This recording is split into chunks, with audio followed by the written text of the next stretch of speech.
Hey there, Banditos. Welcome to the latest episode of the Dollar Bin Bandits. I'm Mike Farah. I hope everybody out there had a wonderful Thanksgiving break. We are back in action with Mr. Andy Lanning, who is a writer and an inker. He is primarily known for his collaborations with another writer named Dan Abnett. They did a number of different books together. Legion at DC, different permutations of Legion at DC, uh, big cosmic books at Marvel. That's primarily what they're known for. Annihilation, bringing back big characters like Nova, Quasar, and Star-Lord, and of course, setting up the permutation of Guardians of the Galaxy that we all know and love.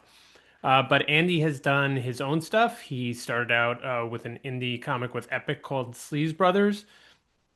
He's also done Resurrection Man, which is based on an original idea. And most recently in mainstream comics, did Justice League Endless Winter, co-wrote that as well. But he's been inking all along. And now he's doing some interesting storytelling work with games and theme parks. But you'll have to listen to find out. So let's get to it. This is Andy Lanning, writer, inker, artist, creator, Andy Lanning to the program. Andy, how are things going? Hey Michael, thank you for having me. Yeah, all good. Thank you. Very happy to be here and looking forward to having a good chat. Very happy to have you here. As always, we start out with our first question, which is, how did you first discover comics?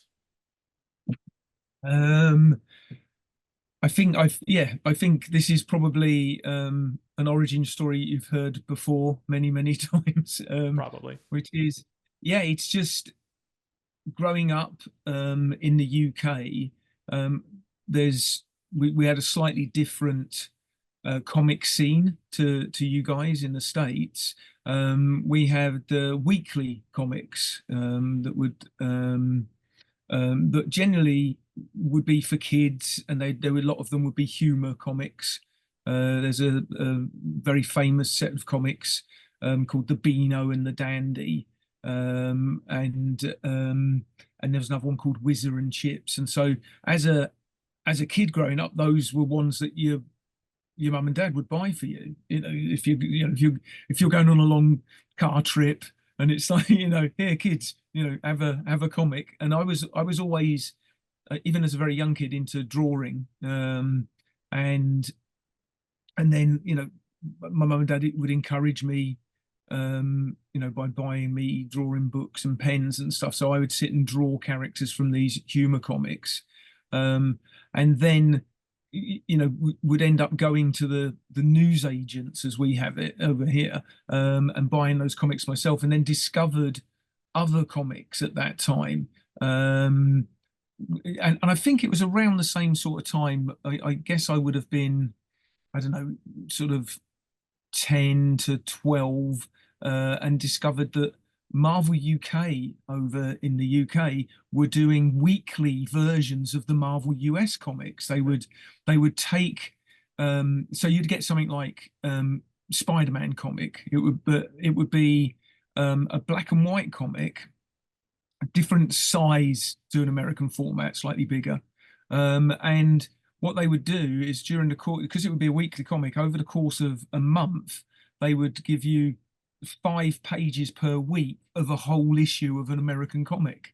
But that you would have 3 different stories in there. So you'd have a Spider-Man main story, then you'd have a backup story that might be, I don't know, the Defenders or Fantastic Four, or Doctor Strange. But you would get, so over the course of a month, you'd get a whole US issue, but split up like that and in black and white as well, or black and white and tones and stuff. So I discovered American comics via that medium, and started reading Spider-Man. Totally got into Spider-Man, and then Fantastic Four also was a comic around that time. And then they did other comics. You get the Avengers and things like that. And around that time again, I got into a UK comic called Action, which was a really violent comic. And this is like, so 13, 14-year-old me was totally into this comic that would have really violent versions of like strips. There was a strip called Hookjaw, which is obviously based on Jaws, which was a big film around that time because this is in the 70s. There was a strip in there called Spinball, which was based off Rollerball, and a character called Dredger who was Dirty Harry. So you can imagine like there's lots of stories like that. But this is aimed at kids, and it was so violent. It ended up getting banned. It was discussed in Parliament because it was such a violent comic. And you can get I think Rebellion, who've taken over all of the, this was Fleetway, was the comic company that did that. And the same comic company that then did 2000 AD came out around that time as well, which was like the massive light bulb moment for me. But yeah, there's so Rebellion, I think, have done collections now of these old action comics. And you look at it, you're absolutely blown away by like thinking, oh my God, this was on the racks for there's like people just getting decapitated and eaten by sharks with like limbs flying all over the place. And but I couldn't get enough of that as a kid. I was just like imagine as a kid like, oh my God. The only thing I can think of, it must have been like growing up in the 50s and coming across the Warren comics at that time, Right. eerie and creepy. That Yes. must have just blown kids' minds at the time. And we had the similar sort of backlash that Right. that those comics had. But yeah, it's like I was like marinating in weekly comics at that time, and then also started to discover that some of these news agents that I'd go to get my comic fix had spinner racks in them with American comics in, and I would, when I could afford it, because you're working on a budget of your pocket money, um, I would buy American comics. But the downside with American comics, which I loved, because obviously they were in color, it was like ooh, and a lot longer read. Given Right. that I was used to 5 page, episodic comics, this was like a novel, it was like but the downside of that was the news agents would just get a delivery, almost like a blind box of comics on a monthly basis through a distributor. So you never knew from one month to next whether it was going to be you were going to get the next issue of the story you were reading. So I managed to pick up Nova when it first came out. I got issue one, two, three, I think maybe four, and then it vanished from my spinner rack. And and I think I've told this story before, but it was so funny. As I read the X-Men, John Byrne, Chris Claremont's X-Men run from I don't can't can never remember the issue number. I'm not like that. Some people can just spit off and they say they know absolutely everything. I'm not that person, but I know the story. It was the episode, and it's got the cover on it of Jean Grey and the Beast wheeling Professor X with the ghostly silhouettes of all the X-Men behind it because they thought they were dead, lost in the Savage Land. If you remember that issue. Yep. Yep. So that was the first issue of that storyline I picked up. And you can imagine it was like a really good moment to pick up the story because it was kind of like, oh, everyone thinks they're dead, but they're not. They're having an adventure in the Savage Land. And I got monthly issues of that comic right the way up to the first part of Days of Future Past or Tense, whatever it's called. The classic, posters with the X's through it. Hmm. And I read, and imagine that's a decent run of comics, and not only that, probably some of the best X-Men stories you're going to read at that time. But then the next month, I didn't see the second part of that story. Can you imagine? Yeah, no, it's like, and I think it was at least 5 years before I read the final part of that story, and it was going up to Forbidden Planet when that opened in London. So, and I would have been at college by then and used to go into London at that point. Because I lived about 70 miles away from London, so never really traveled to London. But going into Forbidden Planet in London and just being in there and thinking, oh my God, they've got back issues. And then and again another light bulb moment for me. It's like, oh God. And I was like going through it and picking up and actually then finally reading the end of the, because I think it was only, I don't know, maybe 2 or 3 issues after that before Byrne left the book Yep. at that Yep. point. So yeah, so it was like that's how it wasn't easy. It was a bit of a challenge to to get into comics in the UK. And I know from talking to contemporaries how everyone's got their own kind of version of that. Ant Williams, who a comic artist and really good friend of mine, his version of that was same sort of thing, doing it through newsagents, but he was clever enough to actually fill out the subscription form in the back of one of the comics and ended up subscribing and getting Mm. comics delivered to his home. And I mean, I was like, my tiny little brain never even thought of doing that. It's like, oh my God, they actually deliver them to your door. But I probably wouldn't have been able to afford that because we were dirt poor when I was growing up as a kid. So, Yeah. so Yeah. I ended up having a newspaper delivery round, and that was another way of how I use. A lot of the time they were paying me in comic books, basically, and then I went to.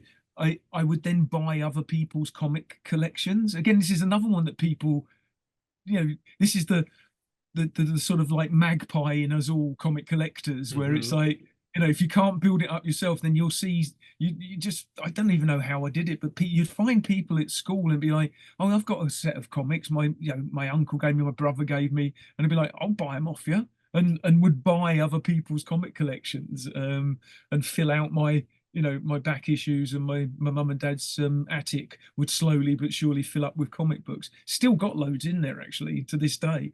But but yeah, so I think, growing up in the 70s in the UK, it was like, it's a badge of honor that you actually got into comics because, like I say, it wasn't easy. You had to work at doing it. But again, I do know from talking to people in the States, you would, my perception was, oh, comic shops everywhere, everyone's. It wasn't that easy in the States as well, was it? It was like it was still a bit of a challenge. No, it was up until probably the point that I got in and many others got in, which was the early 90s, when Yeah. things were just proliferating. And then, yes, it started to be, it wasn't Mhm. like every other corner like Starbucks or anything, but certainly compared to now, and certainly compared to the time before that, there were Yeah. more and more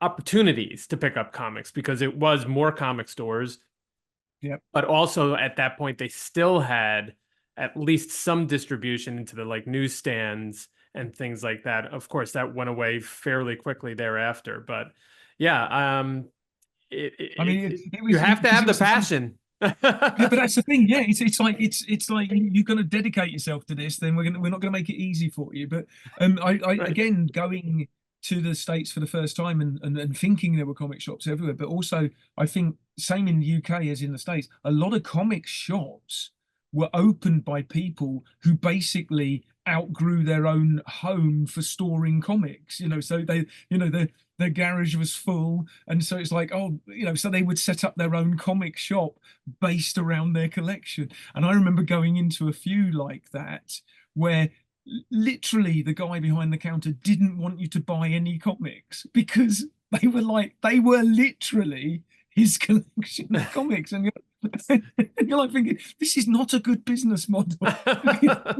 No, It's like you're you must like be going losing into money. I know, but he was getting comics delivered to him all the time. He was getting to read whatever he wanted to. But God forbid you go in there and start rifling through valuable back issues. Right, It was like, right. sorry, Oh, that's not for sale. that's hysterical. Okay, so you had the passion for comics, yeah, certainly, and found them wherever you could, and as they were, U.S. comics were starting to come out in the UK, you found those, and just kind of things escalated. When during this, well, first of all, are you still drawing throughout this time period? But also, when during this, are you thinking about making your own comics and possibly making it your career? Well, yeah, I mean, all the time, all the way through that, I would be drawing, or and again, like I said, my mum and dad would encourage me, but it would also get to the point where I would be sitting on the floor in the living room with a drawing book, watching the Spider-Man cartoon series and drawing Spider-Man. And then getting the comics, I would just copy panels and then make up my own stories and stuff in these books. And at some point my mum would come in and just kick me out the house, and because it would be like, go and get some fresh air. Right. So it would, my summers were divided up between playing football, UK football, with my friends, and drawing lots and lots of comic books of my own, which never saw the light of day. This was just stuff you filled up. I didn't even draw panels. I would just draw scenes on a page.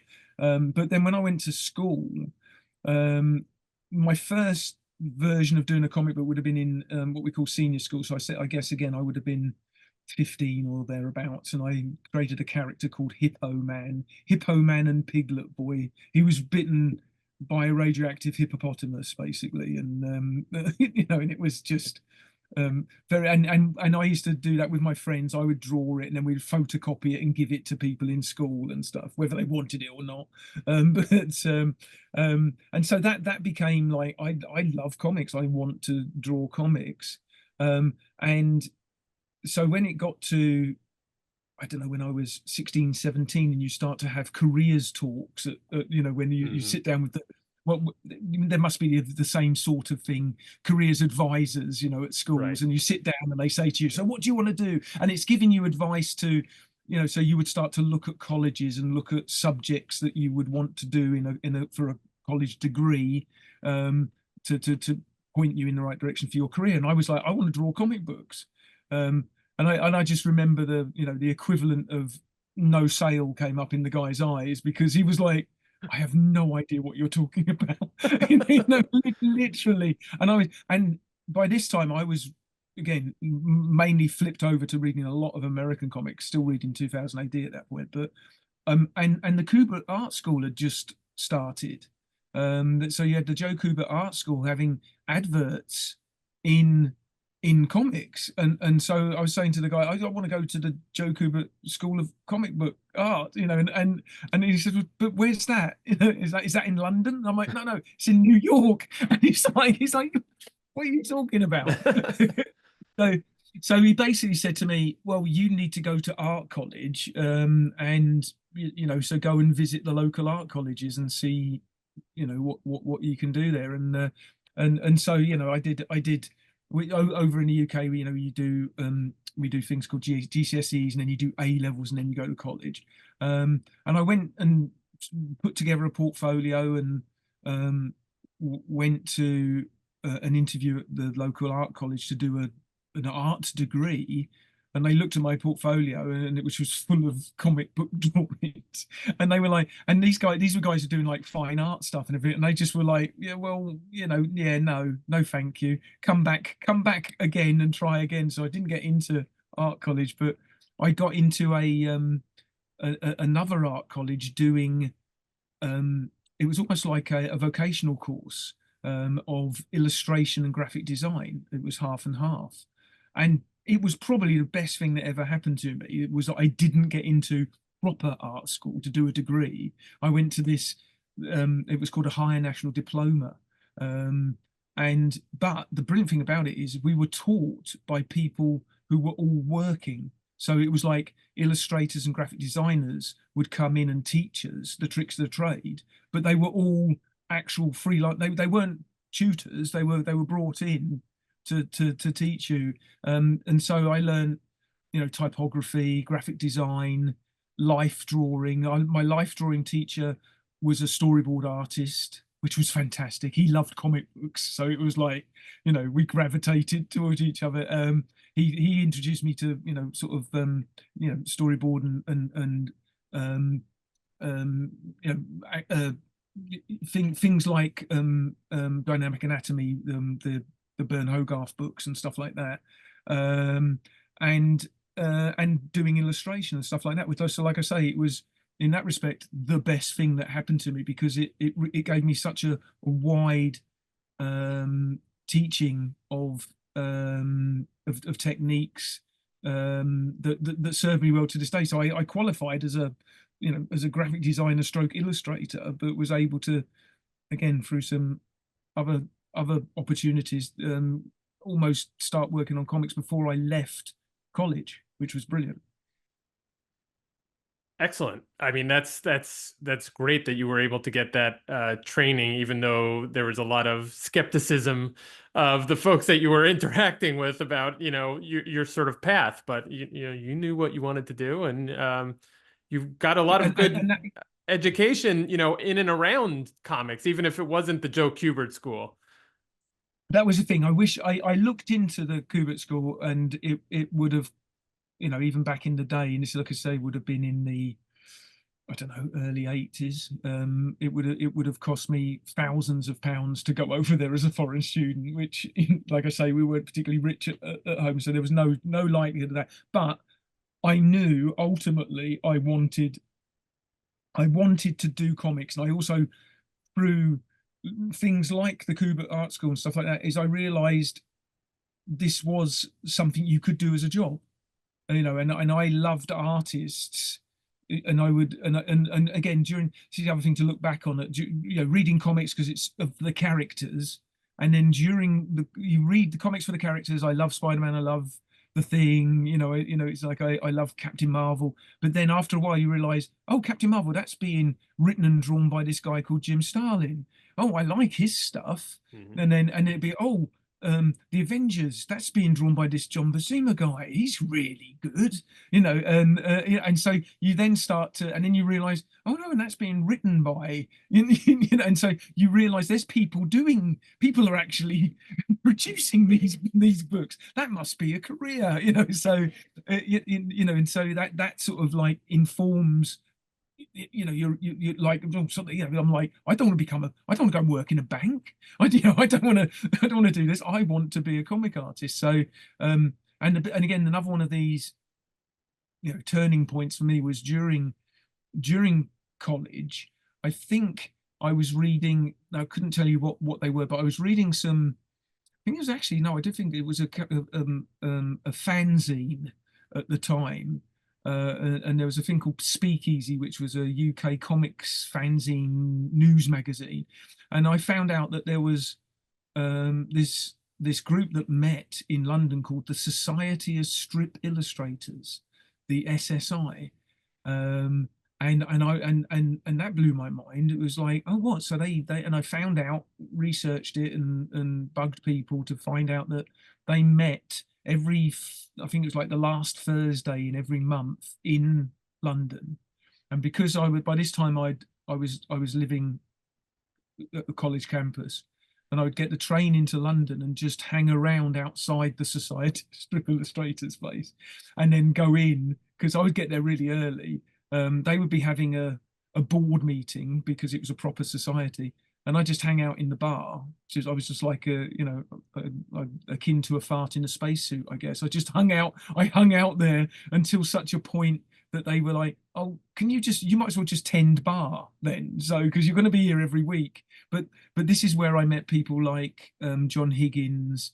Um, um, there's a guy called Phil Gascoigne, who's no longer with us, but he was an illustrator at the time. And these were all working comic artists. David Lloyd I met there as well, Dave Gibbons, and then eventually, as I got involved with it, people like Neil Gaiman would turn up there as well, and Dave McKean, Liam Sharp. It's like, so it was, like I say, I was just this annoying kid who just hung around all the time. So they put me to use working in the bar, but got to meet people whose work I was aware of. So these are my heroes. And then it's through them, like I say, this guy Phil Gascoigne said to me, "Oh, there's this comic called Looking, another weekly comic. They're looking for artists who can draw likenesses because they would do life story stuff and stuff based on TV programs."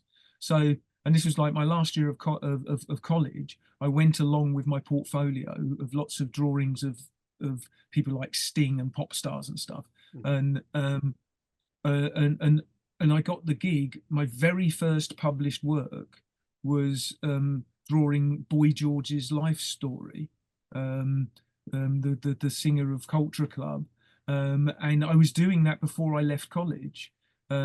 So I had to ask my tutors because I went to work on it using college, facilities. And I said to them, "Can I do this?" And they were like, "Hell yeah!" Because to them it was like, the whole point of the course was to get you working professionally, and they were like, you've got a job. You've literally got a job. And so that became my end of year sort of like piece of work. They just let me do that, and I got paid for it. So um, and then because I'd done graphic design, looking it was a magazine. They said, "Oh, can you design as well?" And I was like, "Yeah." And they said, "Oh, well, come in and because we always need designers." So I was working in there designing the Right, magazine right. and drawing. I ended up drawing Danger Mouse. I don't know if you've heard of Danger Mouse. It was a Yeah. cartoon series over here in the UK. So I ended up drawing Danger Mouse as well, and then all these other strips. I would draw them in the evening, but during the day I would be working as a designer on the magazine, and then in the evenings drawing comic strips, um, which again was, just fortuitous the way things line up sometimes. You have to sort of like those opportunities are there, and you've got to make sure that you're in a good position to make the most of it if it does turn up. Yeah. Yeah. And those, early work becomes your calling card for later work, right? And then at some point well, maybe you can tell the story of how this sort of bridges to kind of mainstream comics. And if Mhm. it's not too much to add into one question, you were definitely an artist.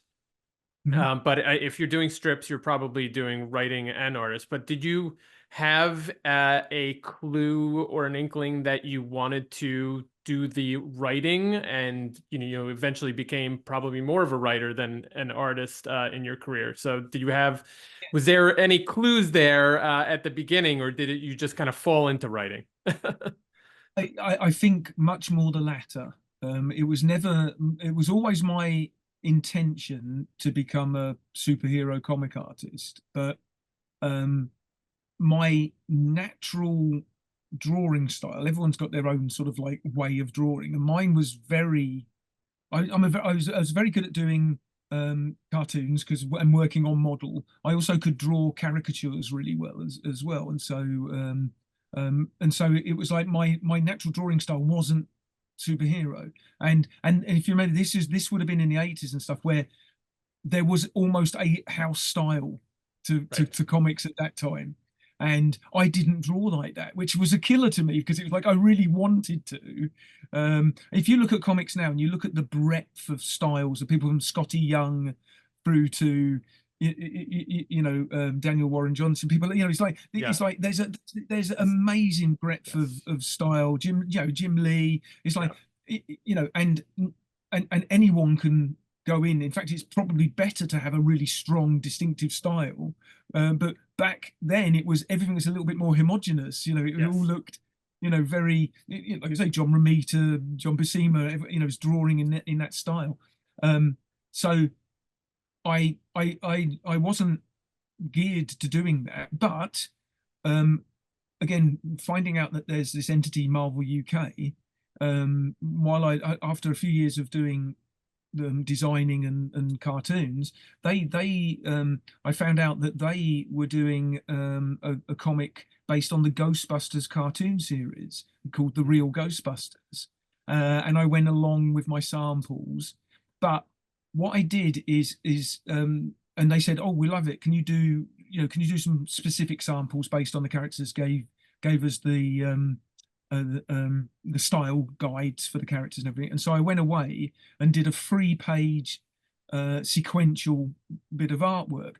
Wrote and in my mind wrote a story because I wanted it to rather than just be a random collection of images. I actually wrote a story because I thought that's what they want to see. You want to see how you tell a story.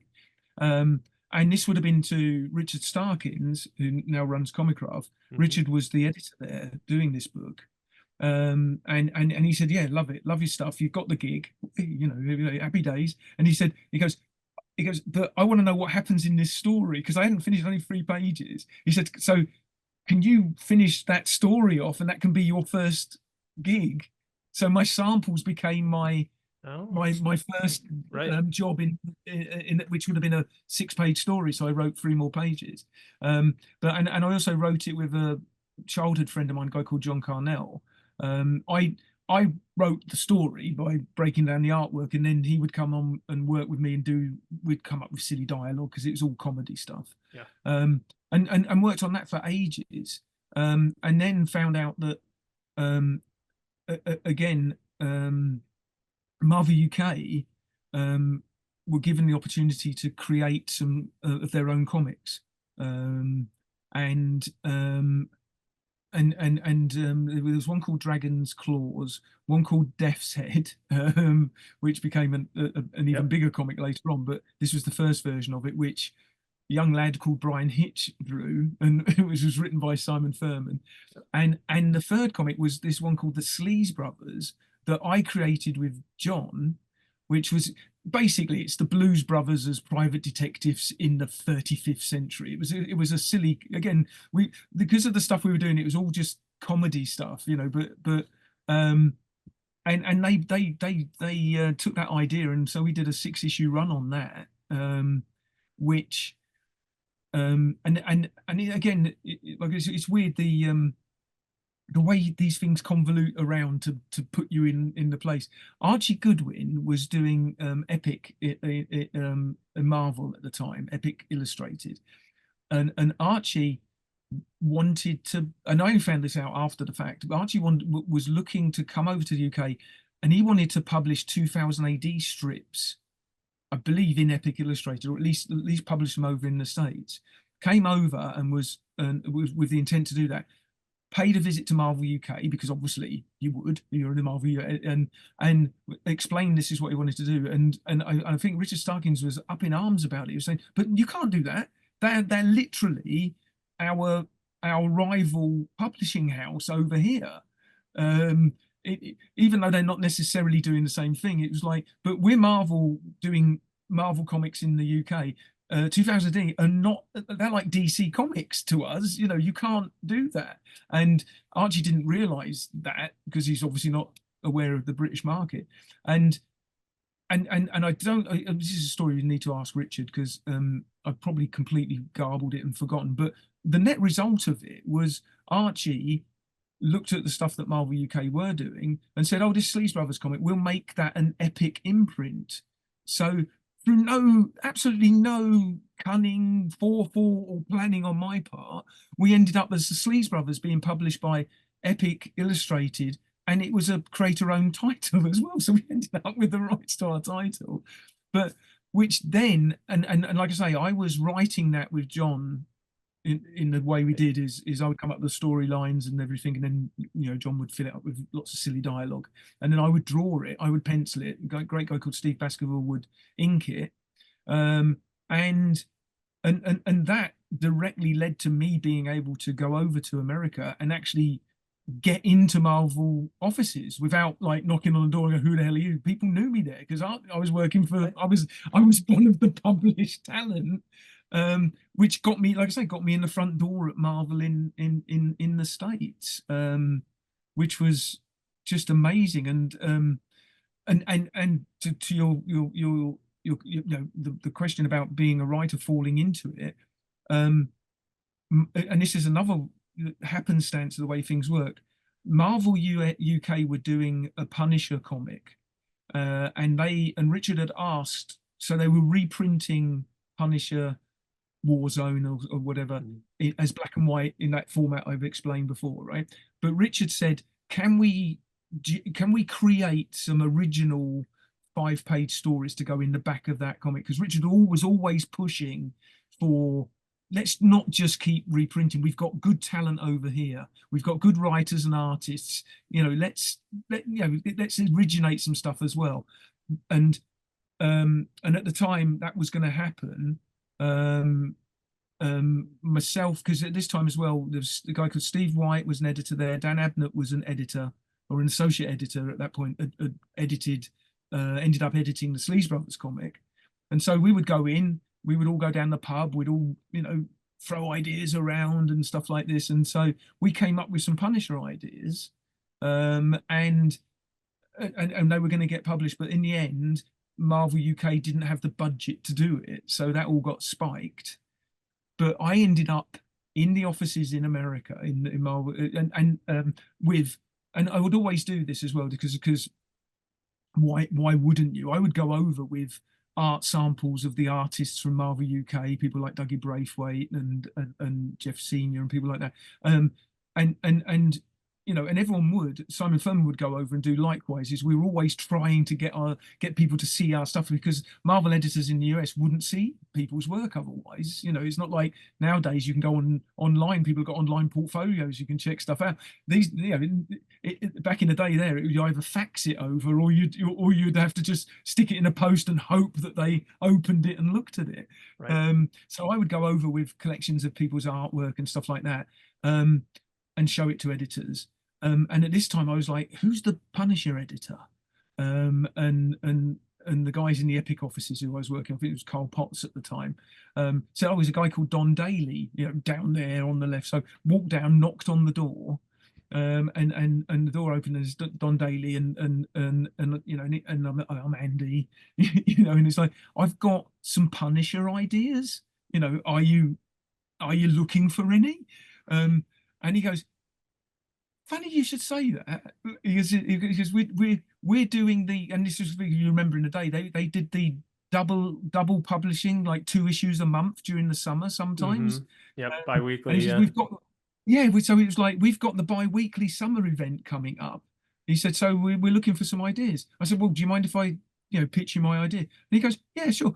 Took his phone off the hook, shut his door, and said, "Go on then, tell me your idea." And to my mind, that's how people did stuff. It's like, and I found out afterwards, you did what? And it was like, yeah, well, he just and and so I pitched this idea. Which at the time, it was when the Channel Tunnel was being built in the UK. My cousin worked on the Channel Tunnel, so I knew that there were, you know, there's loads of tunnels there. There were these guide tunnels and these service tunnels, and I was like, "Oh, what if the Kingpin built his own tunnel to the Europe?"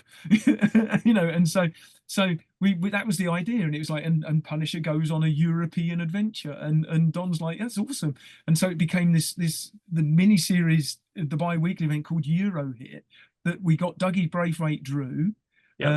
and then again, I don't know how this happened, but Al Williamson ended up inking Dougie on it as well. So I mean, my little brain at this point is melting down, you know, because I knew Al's stuff from obviously you know, things like the Flash Gordon strip and stuff like that, but more importantly, he'd done the Blade Runner adaptation. He'd drawn that, and that it was just one of the jewels in the crown as far as I was concerned at that time. So, but yeah, so and then I became a writer, you know, and that was me and Dan because because we were going to write that story for the Marvel UK thing, so we ended up writing it for the Punisher, and we ended up writing the Punisher for 3 years basically. So it's weird because Dan and I got this subsequently got this rep as the cosmic guys, you know, doing the Right. Legion and Nova and Guardians. But we started out, we were doing the Punisher magazine, you know, so Complete opposite. Yeah. Street complete level. opposite. It's like, Yeah. yeah, on the streets, you know, gritty crime, lots of guns, you know, and and became like my that became my writing career. And at the same time, um, I well, it was around that sort of time. Again, Marvel UK wanting to do their own comics, a lot of it driven by Richard. Um, um, they were doing a comic called Knights of Pendragon that had Captain Britain in it, and Yeah. because Captain Britain had been published originally by another iteration of Marvel UK, um, and they were doing that, and they had about and Gary Erskine was a brand new artist to draw it, who we'd met when we did the Sleaze Brothers tour of Forbidden Planet shops. We met Gary up in Glasgow, where he was working in Forbidden Planet, and it was literally one of those. I've got one of the guys in there said, "Gary's an artist. You should have a look at Gary's stuff." And Gary's like, "Oh," and he sort of like reluctantly showed us his stuff, and it was amazing, absolutely amazing stuff. So Gary was drawing this, um, and and it was being inked by Steve Basco, who, bless him, ended up inking me on the Sleaze Brothers because he's a great inker, but didn't really gel with Gary's artwork. It just sometimes it happens. Is you know, for no fault of Steve, it's just like Steve's got a very strong inking style. It just didn't sit right with Gary's, and with Gary's artwork, and Steve White was the editor of that. I remember like very late one evening in the offices, as you did, no one left on time. Everyone's always hanging around later and stuff. Saying to Steve, going, I don't know what to do. This isn't working. We're 11 pages in. It's just not working. What am I going to do? He goes, he's like, I can't, I just, and I said, well, give me some of the pencils, the photocopies of the pencils. I'll go home tonight and I'll ink some of them just to give you something to look at. Just let's have a look at, see what it, because then at least you're not just moving on from Steve with no clear view of what it could look like. And I did that. I went home and inked on tracing paper with vellum on top of it. And Steve was really pleased with it. Gary really liked it. And so and I feel bad about this now because I've said this to Steve Baskerville since, and it was like, oh, Steve, I didn't go with the intention of kicking you off the book. It was just to help out the situation to show Steve, and it worked out all right in the end because Steve then was inking me on the Sleeves Brothers and made my pencils look so much better because it really did work. Because Steve's inks on the Sleeves Brothers are absolutely brilliant, really made my stuff look great. I then ended up inking Gary on Knights of Pendragon. And so I went from being a penciler, just want to be a penciler, drawing to being a writer and an inker. So it was, it's like, and again, there was no plan for me to do that at all, but it kind of suited me because I couldn't draw the traditional superhero stuff, but I could ink it because I knew what inks were. I knew how to approach inking that stuff. So it was like I got to work on traditional superhero stuff as an inker, and then I got to write stuff as a writer. So kind of like left brain, right brain stuff going on, because when you're inking, it's like a process where it's like, I'm what I'm thinking about while I'm inking is it's all about the art. It's about being true to the pencils to bring, three dimensionality, texture, all that sort of stuff. And this is and then when I'm writing, I'm being very creative, thinking, stuff up from scratch. And I always say to people is when I'm writing, I can listen to music, but it has to be soundtracks, nothing with words, because yeah, it's interference with the right, with the right. the brains. When I'm inking, I listen to audiobooks. I put an audiobook on when I'm inking because I just fall into a page and can burn through an audiobook in a week, sort of like I was like finding, Stephen King books that are like 26 hours long and stuff. It'd be like, oh, that's great. Slap that on and just lose yourself inking, and listen to some great books while you do it. You can't do that when you're writing. So I think I satisfied my left brain and my right brain, my creative urge, was to absolutely create something from scratch, but then artistically to be creative, but working as an inker was, was satisfied doing that side of stuff. Yeah, so that is again, like I say, not a plan, not a like, I've got this vision that I'm making real. It was just Right. like that. I mean, that's such an interesting progression from having, I just want to draw this stuff. And then Yeah, all of a sudden you're a writer, you're a co-writer, so you're working with someone, which is uh, fairly non-traditional, I would say, yeah, considering most are solo writers. And yes, then also having the inking, and all of which was not necessarily in the, if you even had one, which you probably didn't, yeah. was in the plan, but like what you were trying to do, and it's just very fascinating.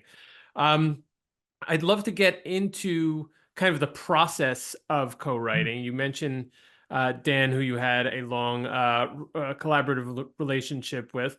What was how did you work together? Because I always find co-writing to be just a very interesting and very specific topic because it almost seems like it doesn't happen the same way with in any other pair, right? It's unique to the pair that are writing together, and sometimes it falls along the lines of plot versus dialogue. Sometimes it's page by page. Sometimes it's book by book. So I'd be curious, like how you guys work together and what that was like, and did it did it evolve over time, or was it right there from the beginning?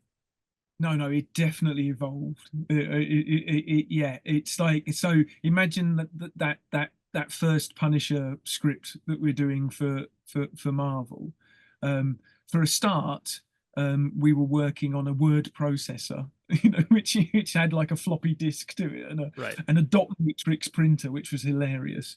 So that was our machine of choice. That was our, I mean, it's one step up from a typewriter, to be fair, but literally it would be either me or Dan sitting at the keyboard with the other one standing behind him, and we were literally like write a sentence, look at it, and then like write another. It was like that's how we did. God knows how we ever got anything done, I tell you, because it was painful. That is not the way to, like, what it's almost like write a word. Do we want that word? I don't know. Let's discuss it. It's like it was like ridiculous. But the thing we did enjoy, and I think it's true of the group of people that came out of Marvel UK at that time, because we all wrote together. There was a group of us. There was me, Dan. There was Steve White. There was John Tomlinson, Simon Furman. They'd all been editors at Marvel, and then they all became writers and collaborative. And we all worked with each other, basically. We all wrote with each other, and we all, like I say, it would be either in the office at the end of the day or invariably down the pub afterwards, throwing ideas around. And I still to this day love the collaborative process. It's the particularly in the States, I found out about this. The game where you sit around the circle and it's like, what if, where it's like I'll start with a sentence and pass it on to you, and you Yeah. you take that sentence and move it, and it just goes, and that's how the story evolves around. So that was kind of the process we would do to begin with, which I loved. I just loved it's that thing of, like I say, what if the Kingpin had his own channel tunnel, his own Eurotunnel under the sea, it's like, but over the course of the years of doing that, we refined it into a process that, like you say, everyone's got their own way of doing it. And it's like there's no, I think, above and beyond a few things where there are rules that just support the way your creativity, there are no rules. There's no anyone who says to you, this is how you do it. It's like that's fine. That's how you do it. It's like because the thing is, imagine like the great one with this is people who write books on how to write a successful screenplay. Right? It's like if everyone could write a successful screenplay, then every single screenplay would be successful. There is no defined way of doing it. There's definitely ways to format something, to present it, all of that stuff. There's definitely approaches you can do that make a story better, which is great, but there's no rules as such, and so you figure out what works for you. And so what worked for me and Dan was like I say, this is over the course of a few years of doing this. This is how we ended up, is we would get together once a week. I would drive down to Dan because Dan used to live quite close to me, then moved away for a while, being really quite a long way away from me. So that would be once a week. I would get the train and go up to see him in the middle of nowhere. He had like a farmhouse in the middle of a field. But then he moved back again. But anyway, we would get together once a week, and we would spend most of the morning just catching up about what did you watch? Have you read this the latest issue of Swamp Thing? What film did you see? And so that would be half the day. Then we'd have lunch and then go, okay, we better get some work done now. And that would be the ideas session, the brainstorming, for a specific story or an overview or whatever. That would be the bouncing backwards and forwards and stuff like that. And then one or other of us would write that up. A lot of the time would be me invariably going blah blah blah blah blah blah blah blah, and then Dan going, so what you said was blah blah, and I'll go, oh yeah, there, that's what I meant,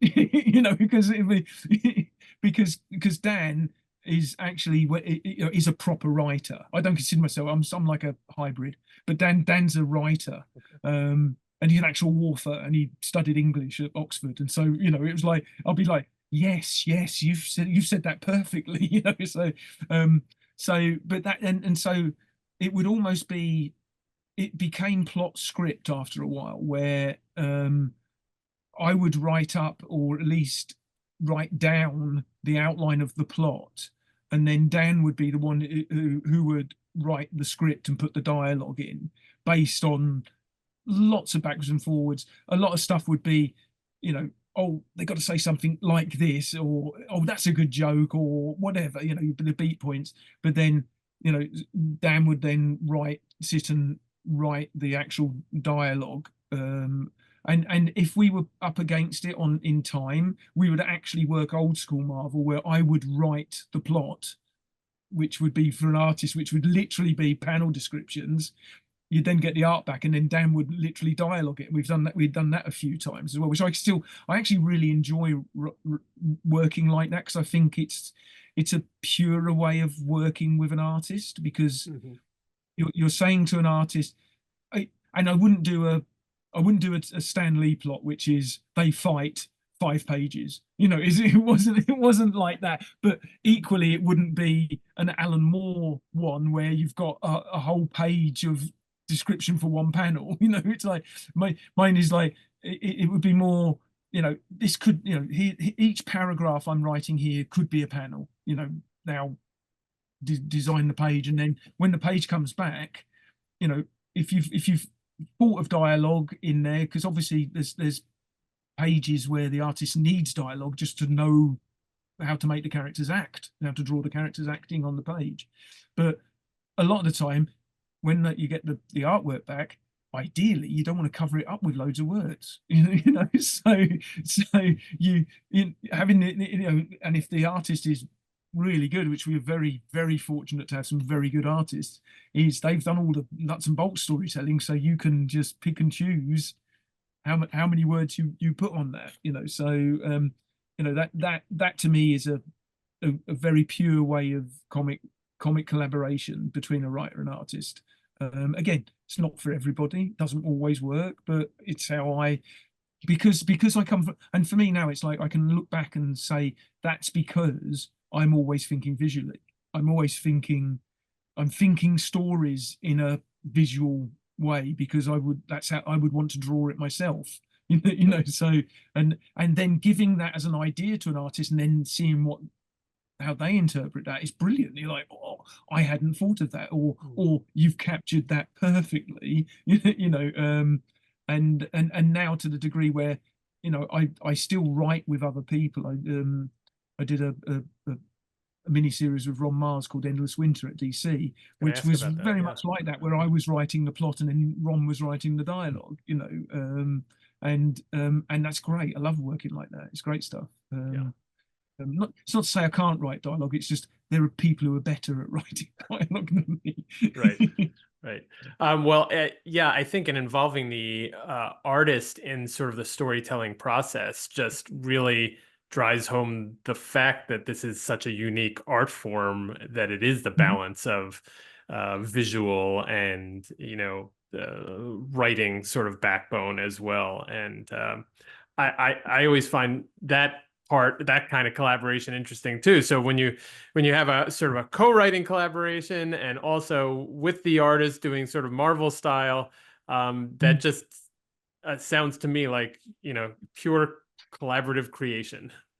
And then for me, the absolute best version of that would have been things like when we were writing the Legion of Superheroes and Olivier Coipel was drawing it, because Dan and I were writing it, Olivier was penciling it, and I was inking it. So it was like I had my hands in all of the pies then. It Yeah. was, Wow. yeah.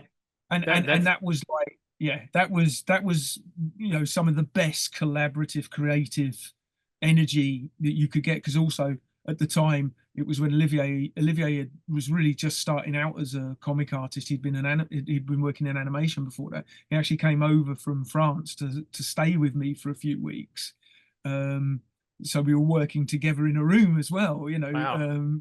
which was yeah, that was really cool. And to see, particularly to see from Legion of the Damned, which he did, which was a mini series. We then went on a run again of a 2 3 year run of Legion stories that Olivier drew the first couple of years of. His evolution of an artist, was you could see it issue by issue. Right. The Legion of Damned stuff looks brilliant for the story we were telling, but is nothing at all like the Legion miniseries that we, and then the Legion regular book that we did. His art changed and evolved a lot, which was joyous to watch. Somebody, just to see somebody like just becoming the purest form of their that they of themselves that they could. And then I'd go on and butcher it with a load of ink. But I mean, that sounds like quite a unique experience, not only having working kind of side by side with an artist, which just really doesn't happen these days. I mean, back, maybe 20, 30 years ago, there were at least some studios around. CrossGen tried to do it, I think, in Florida at some point, but having that ability to kind of bounce ideas off each other, and then also coming back to you to ink, and then having someone coming in from kind of the outside and just getting better over time. I can't imagine that that's really something that can be almost replicated nowadays. No, no, and again, it's that thing where you think back at it and you think, yes, those are kind of unique circumstances. The same with the little bubble of Marvel UK that happened for about a couple of years. There was myself and Liam Sharp were working in the attic of Marvel UK's office, right in the top floor. When Liam was drawing Death's Head, which funnily enough, Dan was writing on his own, Liam was penciling it, and I was inking it. And Liam's another one who, when I said I met him at the Society of Strip Illustrators, Liam was like 16 or 17, came to stay with me. He would come down from Derbyshire, stay with me, and we'd go into the Society of Strip Illustrators. We then shared a studio in London. Liam Right. then moved away, started working for 2000 AD, and then came back into London working on Death's Head, and we reunited and were working together, like I say, in the studio there. And then when Paul Neary came into Marvel, and that we actually had a ball pen going on with artists, colorists, letterers, all working in a studio setup there, which was great. It was really, could be a little bit Lord of the Flies at times, but hey, what? But again, a unique moment in time, I think, Yeah. which you don't realize at the time, but when you look back on it, you think, hey, that was actually quite special. That wasn't really, you're looking at people like Liam, like Brian Hitch, um, um, Gary Frank was there, Jimmy Chung worked there. There's all these really who are now big established name artists. A lot of them all started out. Charlie Adlard worked on Marvel UK stuff. You know, and I'm sure I'm missing people. Forgive me if I've missed you, but you could look back at the roster of artists, writers, and that were working at Marvel UK in that time. It hot housed some really. It was kind of like another wave of, how you had the British invasion in the 80s of Alan Moore and and Yep. and Dave Gibbons and Alan Grant, John Wagner, Cam Yep. Kennedy, all those people who were working on 2000 AD and the like, moved over and took DC kind of by storm. You then had Marvel UK had this little bubble of people, in the 90s that moved out and came over and all started working in the US as well. Yeah. I didn't think of it that way, but yeah, you're right. Absolutely. It was a second British invasion, and you know, Yep. it could happen again. There's, as these Yeah. things ebb and flow. But another, I would imagine special experience, although maybe you didn't know it at the time, was Annihilation and rebuilding the cosmic corner of the Marvel universe. And so I'd love to know, how that came about and whether you and Dan knew what you were sort of building up in that crossover, that event, and that it would be something with such lasting ramifications. No, is the simple answer to that one. Again, you don't know because you're in the moment, really. And and to a certain extent, as a freelance artist, writer, and whatever, is you're going job by job to a certain extent. It's like, let's hope this lasts. But the origins of that were all down to Andy Schmidt's vision. Andy Schmidt was the editor who brought all of that to actually created all of that, and a great debt to Keith Giffen, bless him, as well. But Andy was a fan of what Dan and I had done on Legion, and had reached out to us. And I think at the time we were on Legion Superheroes, and Chris Batista was drawing it. And Andy reached out to us and said, "I'm trying to get Nova rebooted at Marvel. Would you be interested in pitching some story outlines?" Which we did.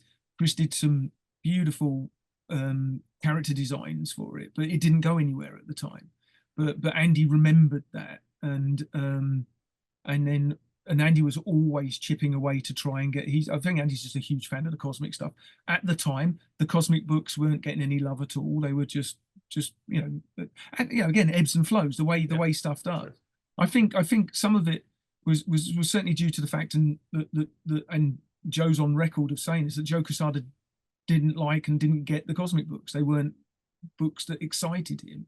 So which I understand, if it doesn't, but he's the boss then. So the focal point was what they were doing with Marvel Knight stuff, with the X-Men and all that stuff. But so the cosmic stuff was a little bit unloved, and Andy was trying constantly to, can we do this? Can we do this? In the end, I think just wore them down. And so they said to him, "Look, go and do your little mini series for God's sake, shut up." And he and Keith came up with the Annihilation miniseries, and more importantly, and this is definitely Andy's idea, which was the idea of do the core book and then have miniseries that complement the main story and then come back into the main story. So you have a core book and then all these miniseries bouncing out of it, which was a really cool way to run that. And because we had done that Nova pitch, he said to us, "Do you want to do the Nova book, the 4-issue miniseries that ties into this Annihilation thing I'm doing?" And we were like, "Yeah, hell yeah." Also got to work with Kev Walker, another English artist, who drew the hell out of that, another English 2000 AD artist who's brilliant. But what was even better about it was, we said to Keith, "So Keith, what do you want us to do? Have you got, and Keith said, "Well, look, at the beginning of Nova book, this has happened. So Xandar had been decimated." He says, "At the end of the Nova book, I need him here." He goes, "Whatever you do between those 2 points, up to you." Right. And we were like, okay. So that was when we came up the whole thing of World Mind going into Rich becoming the Nova Prime, blah blah blah blah blah, and all that stuff. And we had a hoot doing that. And then lo and behold, off the back of that, we got the Nova book was launched, because I'm somewhere down the line, and I think by that time Andy had either moved on into the other office there or moved, I believe, and I think Bill Roseman had moved into to Andy's seat at that point, and we started doing the Nova monthly book. And then it was after a while of doing that, it was like, okay, we're going to do another Annihilation book. Do you guys want to architect that? And we did. And then we said, and get Keith to do one of the miniseries again, same format, main story, miniseries off it. And so Keith did the one which was the Star-Lord miniseries. And Keith said to us, "What do you want me to write?" And I said, "Keith, this is where we want Star-Lord at the beginning, and this is where we need Star-Lord. What you do in the middle is up to you." He goes, "Awesome." And genius of Keith was, I think at that point, though, we did have the one thing we said was we wanted a sort of Dirty Dozen type book with Star-Lord at the center of it. And Keith came back with Star-Lord, I think it's Captain Universe, Mantis, Rocket, and Groot. And so that mini series had the germination in there of the Guardians of the Galaxy book, because but this was at the time Groot in that book is talking, because hello, I'm Groot. Right. Yeah, and those are like chatting away. Yeah. But Keith had this lovely dynamic between Rocket and Groot in that book and everything. And so um then off the back of the Annihilation 2 Conquest, I think it was called. It was like, okay, we're still doing Nova. Let's launch another cosmic book. And it was like, what can we do? And we were saying, oh, let's do it like a Cosmic Avengers, a team book. And Bill Roseman said, well, we can use the Guardians of the Galaxy name because, and I was like, yeah, but there's a book. He goes, yeah, but no one's doing anything with the Guardians of the Galaxy. So we could call our team the Guardians of the Galaxy. And I'm like, oh, right. So the Guardians of the Galaxy that actually exist like 3 centuries from now could have been inspired by our guys in the Yep. now. So it's like, oh wow, meta, bang. And so we started doing that, and we used the core team of Star-Lord, Mantis, Rocket, and Groot, and then we added, Moondragon, Gamora, Drax, and because all those characters had appeared during the Annihilation Conquest Yeah. book that we'd done, and yeah, and then and I think we totally lucked out by having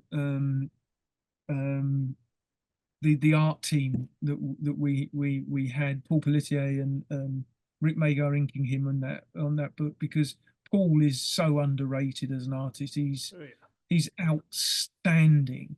He really is an outstanding artist, and drew the shit out of that book, I tell you, which always helps. It really does.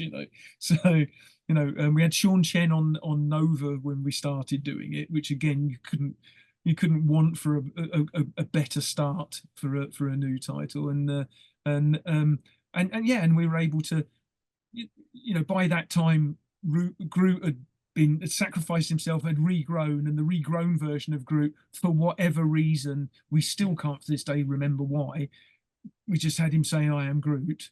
At that point, and Rocket could understand him. It was just weird. It was like that was like I really still can't for the life of me remember why we did it. We just thought it'd be funny. And those the dynamics of the book. We wanted to tell a fun adventure style book, with characters bickering and shit like that, because again, it's the sorts of books I grew up reading, like the Fantastic Four, like with Johnny and Ben bickering all the time Right. and Right. everything. It was like the dynamics of that team were so cool. So we just thought, okay, let's make sure the dynamics of the team are really cool, and then just take them on some wild adventures. And we threw everything and the kitchen sink at that, and every time, because that no one was really doing anything with the cosmic books, we were saying stuff like, "Can we do the Inhumans?" And they were like, you can imagine like someone opening a filing cabinet going, "Rivel, rivel, rivel." Yeah, okay, no one's doing anything with them. And so we're like, okay, and every time we'd be like, "Can we bring Vance Astro back?" And it was like, yeah, and we were like, okay, and it was like, and eventually we got to the point where it's like, can we bring Thanos back? Because being such a massive fan of Jim Starlin's Captain Marvel Yes. run, Yeah. loving it to pieces. It was like, this is sacrilege. They're never going to let us do that. And it was like, yes. And we're like, woo. So it was like, we had the time of our life. And what was, I think, from the reader's point of view, to a certain extent, because those were the only books doing the cosmic stuff, and those weren't, Star-Lord wasn't appearing in 5 other titles. Rocket and Groot certainly weren't appearing in other. So there was like, these characters could die, that anything could happen to them because no one cared about them. And Right. so there was a certain danger that ran through that title as well, which was great fun. So yeah, like, again, looking back, there was no big plan above and beyond, let's keep this train running all, as long as we can, because we're having a blast doing it. Yeah, I mean, it's amazing how it sort of grew and blossomed from the first from the first miniseries or the miniseries that were shooting off of the first Annihilation to Nova ongoing, and then Guardians of the Galaxy. It just seemed very organic, and then you built up credibility during that run to be able to make expand it and eventually get to Thanos and like these bigger characters that people did, I guess, at some point care about, while building up the, how much people cared about characters they thought they didn't care about. It's true So though, isn't it? yeah, it's just a fascinating unfolding of how an event and a story can really kind of succeed on its own merits and have so many great consequences from it. When did you hear that your book that you had again sort of um, cultivated here and put the team together and are throwing all kinds of storylines and bringing in characters was going to be a movie? Our first inclination was when a lot of paperwork turned up from Marvel, um, which was us signing off on a lot of background characters that we'd created during the run of Nova and Guardians. Um, and we were like, and we said to Bill Roseman at the time, why are we getting this paperwork? And it was like, it was something to the effect of you've created this character, Mhm. we're acknowledging you created this character, sign here, right? And Bill said, I can't say much because I don't think he knew that much, but he had definitely had he said, but they might be looking at it as a potential movie adaptation. And we were like, what? It's like, because this was, obviously by this time Avengers film had been out and stuff like that, and Right. Marvel had become a cinematic universe, at least at the early stages of that. And we were like, what? What? Really? I mean, and then, knowing and finding out that it was going to get made and that James Gunn was doing it. I was a fan of James Gunn stuff, funnily enough, from Sliver and Super. I love those films, and thought, wow, that's a bold choice. That's a really bold choice because if you've seen Super, I mean, yes, it's a superhero movie, sort of. I mean, it's like and Sliver's like a bonkers, B Yeah. movie sci-fi horror stuff, Right. which Right. even I was like, okay. Um, but then what was fascinating was um, seeing him on Twitter. One Saturday, I came to this room where I've got my this is my I'm talking to you on is my iMac, and I've got a PC over here, and I just leave it on. And I came in on a Saturday night to switch everything off, and saw a tweet from James Gunn, which was basically he'd taken a picture of himself lying on a bed in a hotel reading Hawkman, right? So he's like, and it said something like, "This is what Hollywood directors do when they're in London," right? And and I may or may not have had a couple of glasses of wine, and I decided to reply to his tweet.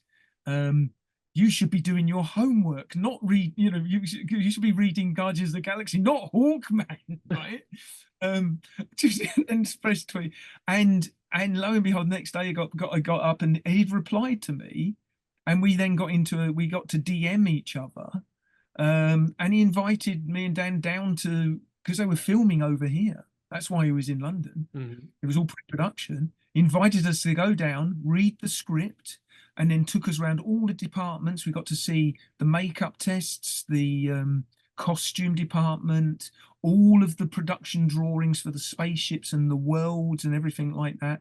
When you're reading the script, you could put headphones on there and they had a playlist of the songs that Ah, were played of all the way course. through, Yes. which was fantastic. And he's basically, he's like, I've tried to be as true to the spirit of the comic as possible. He said, obviously I've got to tell my own story, and I'm a firm believer, by the way, in the film's the film, the comics are the comics. Hmm. It's like Yeah. the film can't be the comics because it's a completely different medium, and you've got, hour and a half, 2 hours.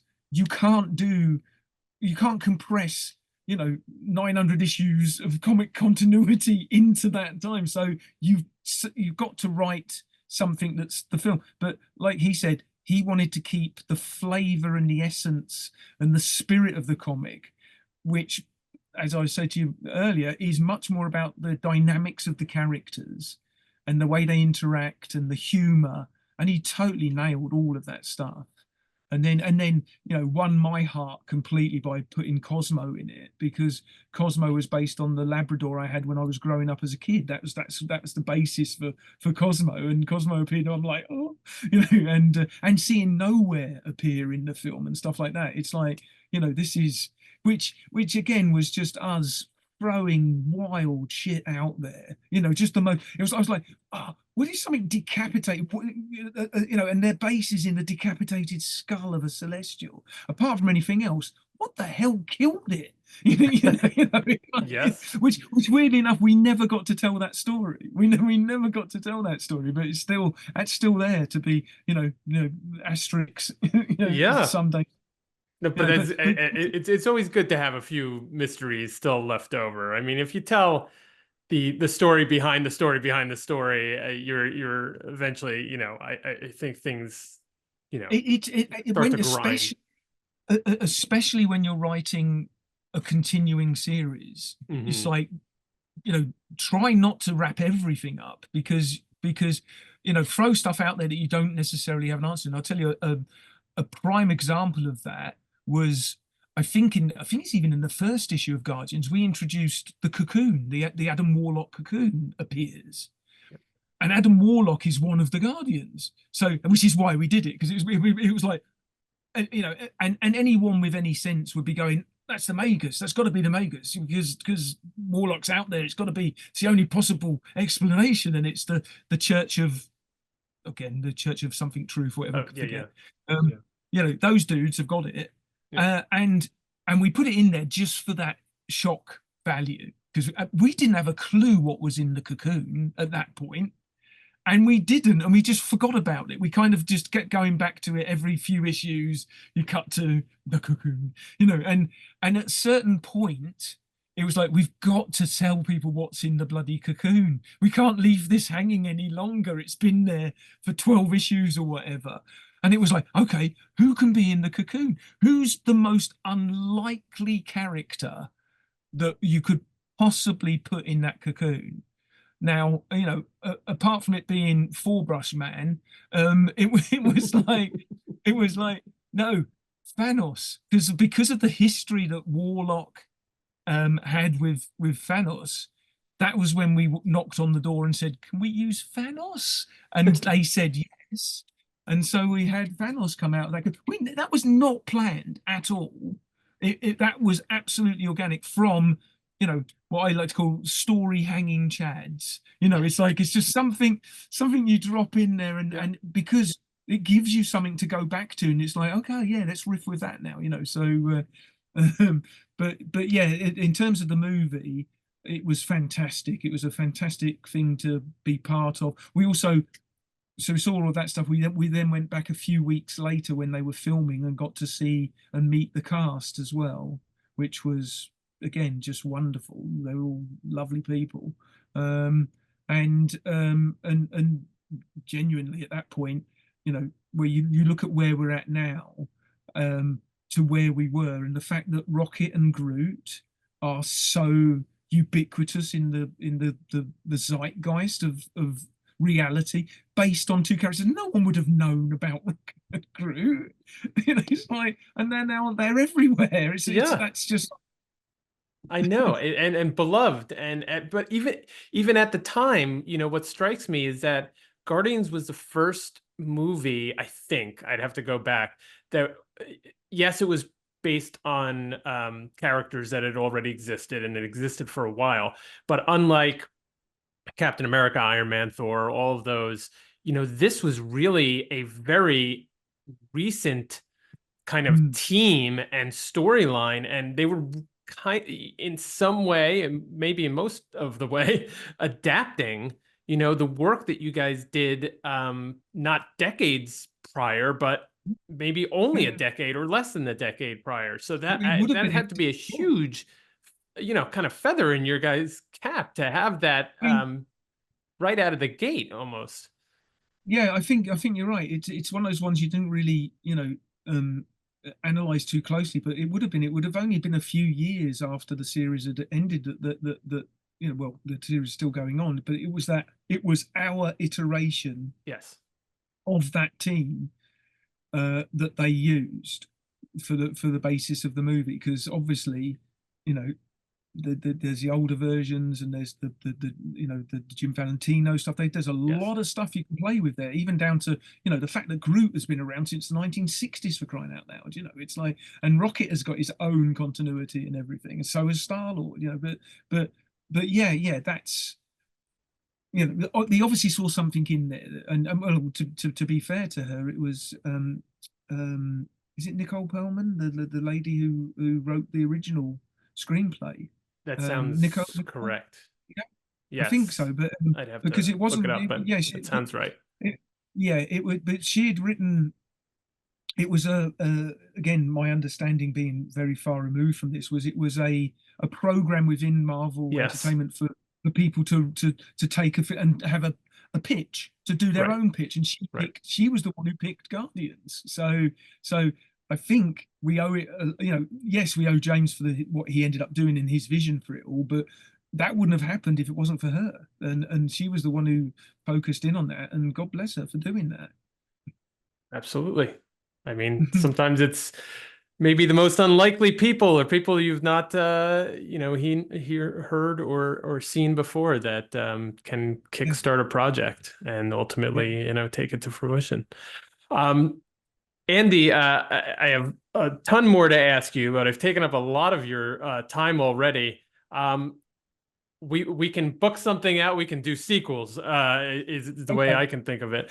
But Let's leave it on a cliffhanger. yes, let's leave it on a cliffhanger. There is something in a cocoon. There are questions in a cocoon, and Yes. subjects that we will open and divulge later. What are you working on now that we can look forward to, and where can fans follow you online, social media, things like that? Um, yeah, yeah. No, excellent. Yeah, I'm not that active online, really. I dip in and out of stuff. I mean, I've got a Blue Sky account. I've got a Threads account that I use more than Twitter X these days. So you can find me on there. They're a safer space. um, and work wise, I've been doing a lot of sort of custom comic stuff, because for the longest time, and I'll do a very short version of this. This can be for part two. Okay, I took a Sure. hiatus from comics pretty much around the time that Guardians came out. It was in 2014. So Guardians came out, and Kingsman came out, and Kingsman was based on Secret Service that Dave Gibbons drew and I inked. So, Oh, um, which was an absolute bucket list for me, because as you know, from again, rewind to minutes, I'd met Dave and was a fan of Dave's stuff from a kid. So I was like, two movies in the box office hits based on work that I was involved with. Um, I then took a sort of hiatus from comics for about 8 years. I was still doing stuff, but I ended up working for a tech startup in Florida that were working on augmented reality glasses. They're called Magic Leap. So not VR. This is a clear pair of glasses right. that put digital content into the world with you. Yes. And I went there and was working on, again, a story for another day. Okay, but came back from that because that went away because of COVID. Unfortunately, COVID literally killed that company, or at least the version of the company that we were working for. Came back into comics. Worked with Ron on the Endless Winter stuff, and then also set up a company called Ideas and Inks, ideasandinks.com, you can find, which is me and Anthony Williams, again, who I'd mentioned, from who we started out together at Marvel UK on the real Ghostbusters stuff. See how this is almost like I had this All planned. comes first full circle. Exactly, yes. It's but Ant and I, have set up this little company based on an idea we had when we shared a studio in London in the 90s, which was, why don't people use comics to develop their IP, their intellectual property? Because if you think how much money it takes to develop a movie or a video game or a brand or something like this, comics are such a quick and easy and cheap way to build a story world. And we had that idea in the 90s, but Marvel as a cinematic universe hadn't happened then. So everyone was like, yeah, comics are for kids. And then these days, everyone wants their own cinematic universe, their own comic universe and stuff. Right. So we've been working with games companies. We've been working with, weirdly enough, with people who create board games on Kickstarter, who have like really rich stories that they've got in their board game. And so we've been doing graphic novels based on the story world of their board game. Because these things to me seem like hand in glove. It's like Right. you've created a wonderful world. Let's tell some stories from that world, that if you're playing the game, you've got this extra bit that you can dig into and stuff. And we've also been working with a theme park in Europe, in Germany, called Europa Park, doing same sort of thing, creating stories that are based on the rides there, because the rides in this park aren't based on, Shrek or Harry Potter or anything like that. They're just rides. But Yes. now we've gone in and started to develop stories, graphic novels, that inform the ride. And so we're actually working with the design team now on a new ride, where we're figuring out the story with them, and they're putting some of the bonkers stuff we come up with is going into the ride and the way they design the ride and that's just like crazy stuff. And yeah, and so, but it's all, everything loops back round to, even the tech company stuff loops back round to comics. It's all there's a thread of comics in all of it, but which is really interesting. Because yeah, because I'm finding myself like fascinated always to tell stories and always Yes. to use comics as a way to tell stories, but not in necessarily in a traditional way. And with the traditional companies. So that's kind of keeping me interested at the moment. And we're back. Andy, thanks for being on the show. It was a great conversation. I was very happy to sort of dig into all angles. Andy has a great perspective on all things storytelling and sort of balancing writing and art, because he does both. And would love to talk again. But that will do it for today's episode of the Dollar Bin Bandits. Thank you all out there for listening. Thank you for viewing. Thank you for, remember, rating, reviewing, subscribing. That's right. Keeping this train rolling. We got more interviews this week and more interviews throughout December and then on into 2026. So we hope you'll join us, and we'll see you next issue.